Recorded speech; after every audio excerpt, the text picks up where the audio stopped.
El 30 de octubre de 2022, una joven de 27 años desaparece en la Ciudad de México, en el estado de Morelos, luego de ir a un apartamento después de salir de un local bailable al que había ido con algunos amigos. Días después, su cuerpo es encontrado al costado de una autopista de esa ciudad, con claras evidencias de haber sufrido múltiples agresiones físicas. Se le realiza la necropsia y dan a conocer resultados que no conforman a sus familiares ni a la opinión pública, ya que no tienen nada que ver con la verdadera causa de su muerte. Se le realiza una nueva necropsia, la que muestra la verdadera causa de la muerte de la joven, iniciando así una investigación que logra identificar al presunto asesino. Hola, ¿qué tal amigas y amigos? ¿Cómo se encuentran hoy? Bienvenidos nuevamente a nuestro canal a ver un nuevo video, un nuevo caso. El caso de hoy se trata de la desaparición y muerte de la joven Ariadna Fernanda, de 27 años de edad, en la Ciudad de México el 30 de octubre de 2022. Este caso tuvo mucha repercusión tanto en México como en el exterior. Se trata de un nuevo feminicidio y se realizó una minuciosa investigación hasta encontrar a los culpables.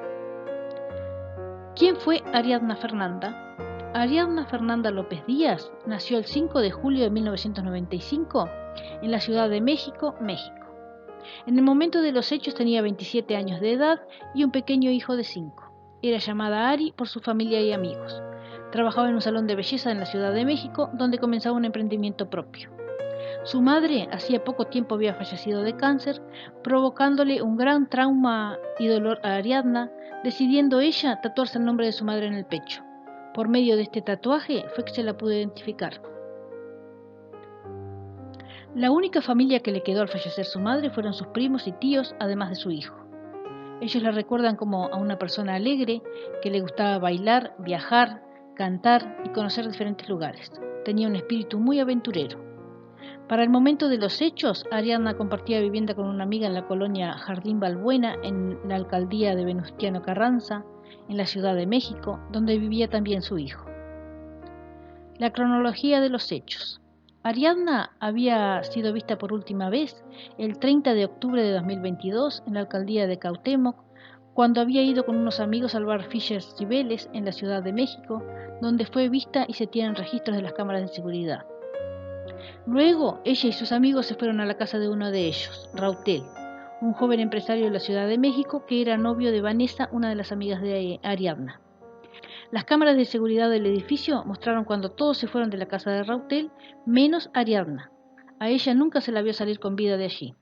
Pasaban los días y nada se sabía de Ariadna. Su búsqueda era incesante. El hallazgo del cuerpo. El 1 de noviembre, su cuerpo fue encontrado por dos ciclistas que se dirigían desde Morelos a la Ciudad de México en la autopista La Pera-Cautla, en el estado de Morelos. Inmediatamente llamaron a la policía y Ariadna fue identificada por los tatuajes que llevaba, principalmente por el del nombre de su madre, ya que las personas que la encontraron postearon imágenes de dichos tatuajes para que pudiera ser identificada más rápidamente. Sus familiares y amigos la identificaron inmediatamente, ya que hacía 2 días que la estaban buscando. La investigación del crimen comenzó en el estado de Morelos porque fue allí donde fue encontrada la joven. Repercusión y declaración del fiscal de Morelos.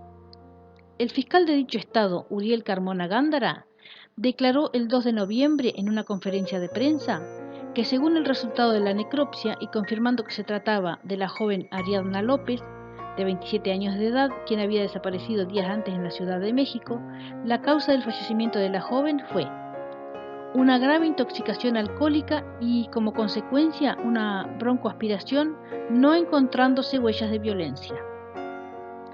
Esta declaración indignó a la sociedad mexicana, ya que con ella se descartaba el feminicidio como móvil del deceso de la joven. La hipótesis de la fiscalía era que Ariadna fue trasladada a Morelos, ya sin vida, por lo que se investiga si existe omisión de asistencia por parte de las personas que se encontraban con ella. La familia de Ariadna recibió su cuerpo para darle sepultura, pero al verlo y revisarlo con detención se dieron cuenta que tenía moretones por todo su cuerpo, en la cabeza, cuerpo, piernas, como si hubiera sido golpeada de manera brutal hasta su muerte. Todos estos detalles no se encontraron registrados en el resultado de la necropsia que le habían practicado a la joven y no coincidía con lo que había declarado el fiscal a la prensa. tomaron fotografías del estado en que se encontraba el cuerpo de Ariadna y se dirigieron a la Fiscalía de la Ciudad de México para solicitar una nueva necropsia, ya que la primera no correspondía con el estado en que se encontraba el cuerpo de la joven. La investigación de la Fiscalía de la Ciudad de México. La Fiscalía General de la Ciudad de México abrió una nueva investigación el 3 de noviembre porque la joven desaparece en la Ciudad de México y aparece sin vida en Morelos. Esta es la razón por la que existen estas dos investigaciones paralelas. Esta investigación es un poco más minuciosa que la primera. Los investigadores se dirigieron al lugar donde estaban velando a Ariadna para tomar muestras y pruebas del estado que se encontraba el cuerpo. También fueron al último lugar donde la joven había estado antes de desaparecer. Se pudo comprobar que fue con unos amigos al restaurante Fisher y luego, una hora más tarde, se dirige a la casa de uno de sus amigos, Rautel Astudillo, quien vivía a 10 cuadras de dicho restaurante en la calle Campeche número 175, en la colonia Condesa, en la alcaldía de Cuauhtémoc, en la Ciudad de México. La Fiscalía se dirige a ese lugar para solicitar los registros de los videos de las cámaras de seguridad del edificio y también para analizar el lugar por si se encontraba alguna pista en el apartamento de Rautel. Querían datos sobre qué había hecho la joven cuando salió de allí, si le había llevado a alguien, si había tomado un taxi, un Uber, etc. Todavía no estaban inculpando a nadie, sino que estaban realizando una cronología de los movimientos de la joven antes de ir al lugar donde fue encontrada sin vida. Al tener los resultados de dicha investigación, el 4 de noviembre, la Fiscalía General de la Ciudad de México, representada por la fiscal Ernestina Godoy, brindó información en cuanto a la nueva necropsia que se le realizó a Ariadna, respaldando así su hipótesis que se oponía a la primera necropsia.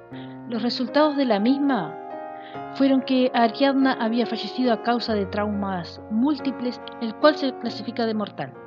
Dicha fiscalía defiende una hipótesis que es totalmente contraria a la que presentaron las autoridades de Morelos.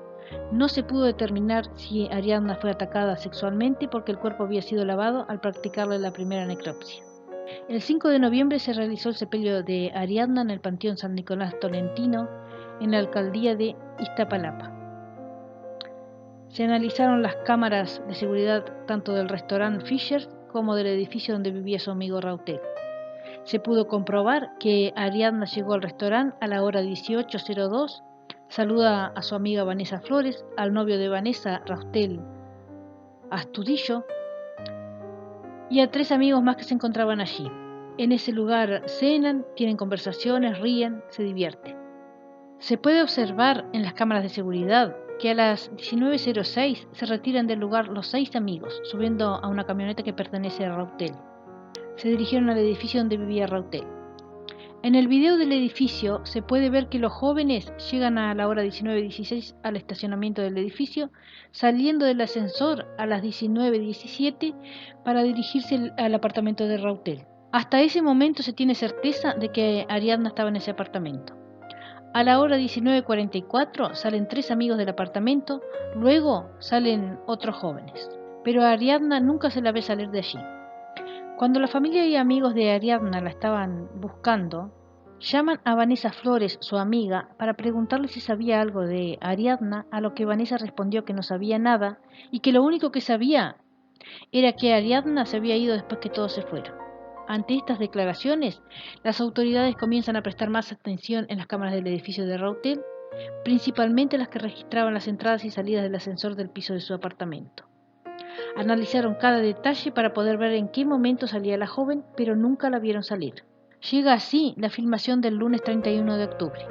A las 10:27 llega el chofer personal de Rautel. A las 10:44 el chofer sale del edificio. A las 11:28 se ve cómo Rautel carga a Ariadna hasta su camioneta, presumiendo las autoridades que Ariadna ya se encontraba sin vida por la rigidez de su cuerpo que se puede observar a simple vista. A partir de ese momento las autoridades comienzan a analizar el teléfono de Rautel para poder verificar si él se dirige a Morelos, lugar donde fue encontrado el cuerpo de Ariadna, y efectivamente su celular pudo ser ubicado en la carretera donde Ariadna Fernanda fue encontrada sin vida. La pregunta es, ¿por qué Rautel fue hasta Morelos a deshacerse del cuerpo de Ariadna y no lo hizo en la Ciudad de México? Al parecer, allí iban a realizar modificaciones en el terreno, iban a rellenarlo con escombros para edificar, y pensaría el presunto asesino que de esa manera Ariadna nunca sería encontrada. La jefa de gobierno de la Ciudad de México, Claudia Sheinbaum, respondió al fiscal general de justicia de Morelos, donde prácticamente lo acusa de encubrir este caso, debido a su comunicado referido a la primera autopsia de Ariadna, ocultando detalles importantes de la misma, descargando el claro feminicidio y aportando datos falsos, sugiriendo también que el fiscal tenía nexos con Rautel y su familia. Esto se puede comprobar porque existen llamadas telefónicas de Rautel a un número de Morelos. Estas llamadas se realizaban mientras él iba camino al lugar donde dejó el cuerpo de Ariadna, como si alguien le fuera indicando el camino hasta llegar al lugar donde debía dejarlo. La jefa de gobierno de la Ciudad de México, Claudia Sheinbaum Pardo, declaró: "Estoy convencida de que si no hubiera intervenido la Fiscalía General de Justicia de la Ciudad de México, el feminicidio de Ariadna hubiera quedado impune. El presunto feminicida tiene negocios en el estado de Morelos. Los detalles de los vínculos y demás le corresponden a la Fiscalía". En respuesta, el fiscal general de Justicia de Morelos declaró que su investigación no era una investigación corrupta, que él no estaba encubriendo a nadie, diciendo lo siguiente: "Nosotros emitimos de manera técnico-científica durante el procedimiento que la causa de la muerte fue broncoaspiración por intoxicación alcohólica, porque encontramos datos en tráquea que nos están hablando de que había alimento, de que ese espacio se encontraba ocupado por líquido y por alimento, lo que hizo que las vías respiratorias se encontraran ocupadas". Continuaron las investigaciones y se tuvo acceso a los registros de las cámaras de videovigilancia del edificio ubicado en la colonia Roma Sur, donde Ariadna fue vista con vida por última vez. Los investigadores fueron a la casa de Rautel, donde encontraron varias evidencias de que Ariadna había estado allí, y con pruebas de luminol se encontraron rastros de sangre de la víctima en la sala, en un dormitorio y en un almohadón. Se pudo ver en dichos registros que el 31 de octubre, muy temprano por la mañana, un hombre sale cargando a una mujer que visiblemente estaba inconsciente y su cuerpo en estado de rigidez. Ese hombre se dirige a una camioneta subiéndola a ese vehículo. Este hombre fue identificado como Rautel y sus características físicas coinciden con uno de los asistentes al velatorio de la víctima. Tras detalladas investigaciones se pudo concluir que en la muerte de la joven estarían implicadas por lo menos 2 personas. Para este momento se tenía como principales sospechosos a Vanessa, su amiga, y a Rautel, el novio de Vanessa, quien estaba desaparecido desde hacía algunos días y nadie sabía de su paradero. El 6 de noviembre de 2022 se detuvo a Vanessa N. durante la madrugada del domingo en Ecatepec como implicada en el caso y por ende uno de los principales sospechosos. Fue trasladada al Centro Femenil de Reinserción Social de Santa Marta, Acatitla. El 7 de noviembre se pudo detener en Monterrey al segundo sospechoso, Rautel N., quien se entregó en compañía de su abogado y se declaró inocente, diciendo a la prensa lo siguiente: "Soy inocente de lo que se me imputa y no la maté. Es por ello que vengo a afrontar la justicia. Confío en la justicia y en Dios, que sabe que soy inocente". Dijo también que se entregaba voluntariamente para brindar información a la policía para colaborar con la investigación, ya que él era inocente. Dijo todo esto a pesar de tener en su contra todas las pruebas encontradas por la policía, los videos de vigilancia y los rastros de Ariadna encontrados en su apartamento. Ambos fueron procesados. Ese mismo día los familiares y amigos de Ariadna realizan una marcha para exigir justicia por Ariadna. La Fiscalía de Morelos abre una investigación contra su fiscal luego de las declaraciones de la jefa de gobierno de la Ciudad de México, Claudia Sheinbaum, quien acusó al fiscal general de Morelos, Uriel Carmona Gándara, de tener nexos con Rautel N. La Fiscalía de la Ciudad de México reveló un video donde se ve a Rautel cargando en el hombro a una mujer en estado inconsciente e inmóvil y luego la mete en una camioneta. La hipótesis es que en el vehículo la llevaron al paraje donde los ciclistas la encontraron en Tepoztlán, Morelos. Durante la madrugada del 8 de noviembre, Rautel fue trasladado a la Ciudad de México. También se reveló que Rautel llamó varias veces al personal de la Fiscalía de Morelos. Ese mismo día se dicta prisión preventiva a Rautel. 2 días después de la muerte de Ariadna Fernanda, Rautel envió el siguiente mensaje a Vanessa: "Me da miedo todo esto".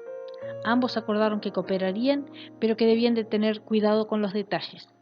Mientras tanto, Vanessa posteaba en sus redes sociales mensajes para lamentar la muerte de su amiga. Seguramente luchaste hasta el final y no hubo quien te ayudara. El 10 de noviembre, el Congreso de Morelos solicitó la comparecencia del fiscal Uriel Carmona. En la audiencia del 13 de noviembre de 2022, comparecieron Rautel y Vanessa. En esta audiencia, la Fiscalía General de la Ciudad de México presentó todas las pruebas que tienen en contra de esta pareja. Lo que se investiga es cuál fue el móvil del asesinato y si hubieron otras personas implicadas en el mismo. El 14 de noviembre, la jefa de gobierno Claudia Sheinbaum confirmó que la Fiscalía General de la República iba a traer el caso de feminicidio de Ariadna Fernanda. El 16 de noviembre, el fiscal de Morelos consideró impecable el trabajo de los peritos en el caso de Ariadna Fernanda ante el Congreso del Estado. El 17 de noviembre, Rautel N. se reserva su derecho a declarar sobre el feminicidio de Ariadna Fernanda. La fiscal Ernestina Godoy confirmó que la Fiscalía General de la República continuará con las investigaciones del caso del feminicidio de Ariadna Fernanda. Hasta este momento no hay novedades sobre el destino de los implicados de la muerte de Ariadna. La sentencia aún no se ha dictado, pero seguramente ambos reciban la pena máxima. Este caso ha tenido mucha repercusión y fue difundido por varios medios de comunicación, tanto en México como en otras partes del mundo. Es un nuevo caso de feminicidio que no puede quedar impune. Una nueva víctima de violencia y abuso. Una madre joven que tenía una vida para ver crecer a su hijo, que se vio truncada por la insensatez, falta de sensibilidad, de empatía, de apego, de personas que ella consideraba amigos. Fue a su casa porque seguramente confiaba en ellos, pero fue allí donde terminaron con su vida y pretendieron evadir todas las responsabilidades y culpa en este tan terrible hecho. Si este caso les ha parecido interesante, los invito a que den me gusta y si lo desean también pueden suscribirse, ya que de esta manera me estarían ayudando mucho. También si tienen sugerencias para mejorar mi trabajo, serán muy bien recibidas. Les pido que si realizan comentarios, que lo hagan con respeto, principalmente hacia la víctima y sus familiares. Sin nada más que decir, me despido de ustedes esperando que tengan una excelente jornada. Nos veremos nuevamente en un próximo video. Cuídense mucho, hasta pronto, gracias.